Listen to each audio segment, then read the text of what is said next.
going over the physical features, the unit is quite portable with smooth edges, making this easy to toss around and stow away in a tight bag. The entire unit is wrapped in a very solid aluminum grille. Pressing on this yielded no flexing at all. Now there's two drivers that I can see on the front here, but there's nothing on the rear despite again being wrapped all the way around in aluminum, and no sound comes out the rear just to clear that up. Now on the bottom and the top is a matte finish which looks simple yet classy. Although the speaker does give the look of having a bass radiator or maybe a woofer pointing upwards here, sliding a piece of paper all the way around proved there's no opening. The design is just purely aesthetic. Nonetheless, it's still a unique look though. Looking over the buttons, they're all touch sensitive and they all work very well. When the unit is on, the unit glows a very bright white and not a cheap dim looking LED.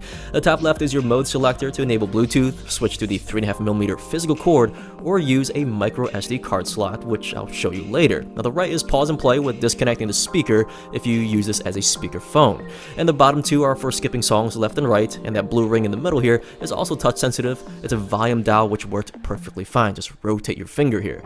Now rotating to the rear, there's your on and off switch with a 3.5mm port to physically connect your device, a TF card slot, which is the acronym for Trans Flash, which SanDisk stopped using that name a while ago, but micro SD card slides basically right into this and plays music off of that. And last is a micro USB port for charging the device. Now there's no wall adapter, so you do have to use an existing USB port like on a computer or maybe a power bank. And last, there is a tiny LED under that indicates if the unit is being charged or basically if it's full. Now one issue, the light is very small. When the cord is plugged in, it does block the light, so checking it's somewhat of a slight nuisance though. Now regarding battery life, the SoundBox is claiming up to 12 hours of battery life in general.